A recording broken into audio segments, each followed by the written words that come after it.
Brace த Lord. இன்றைய தியானம் யோவான் 15வது அதிகாரம் 1 முதல் 27 வரை. நான் மெய்யான திராட்சை செடி, என் பிதா திராட்சை தோட்டக்காரர். என்னில் கனி கொடாதிருக்கிற கொடி எதுவோ அதை அவர் அறுத்து போடுகிறார். கனி குடிக்கிற கொடி எதுவோ அது அதிக கனிகளை கொடுக்கும்படி அதை சுத்தம் பண்ணுகிறார். நான் உங்களுக்கு சொன்ன உபதேசத்தினாலே நீங்கள் இப்பொழுதே சுத்தமாயிருக்கிறீர்கள். என்னில் நிலைத்திருங்கள், நானும் உங்களில் நிலைத்திருப்பேன்.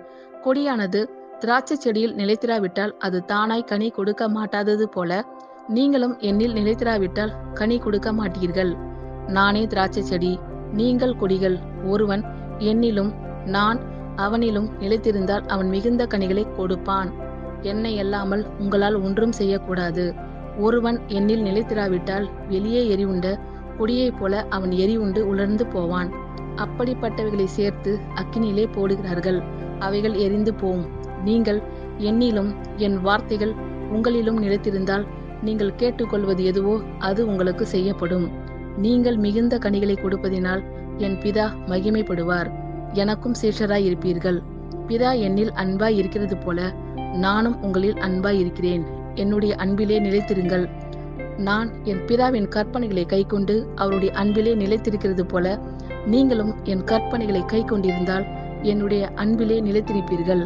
என்னுடைய சந்தோஷம் உங்களில் நிலைத்திருக்கும்படிக்கும் உங்கள் சந்தோஷம் நிறைவாய் இருக்கும்படிக்கும் இவைகளை உங்களுக்கு சொன்னேன்.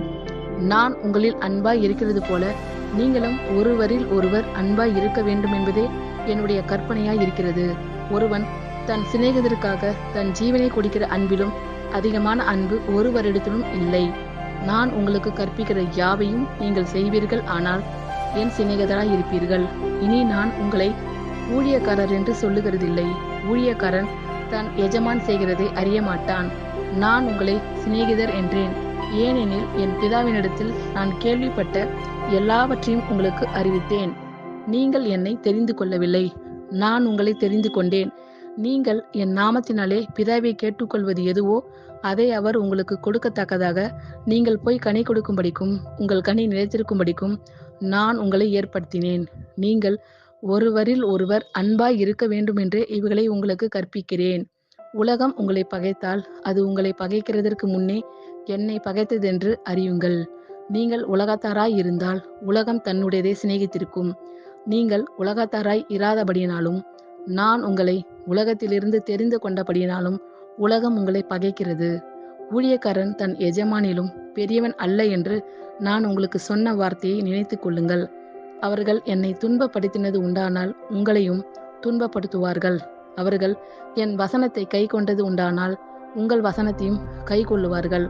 அவர்கள் என்னை அனுப்பினவரை அறியாதபடியினால் என் நாமத்தின் நிமித்தமே இவைகளை எல்லாம் உங்களுக்கு செய்வார்கள். நான் வந்து அவர்களிடத்தில் பேசாது இருந்தேனானால் அவர்களுக்கு பாவம் இராது.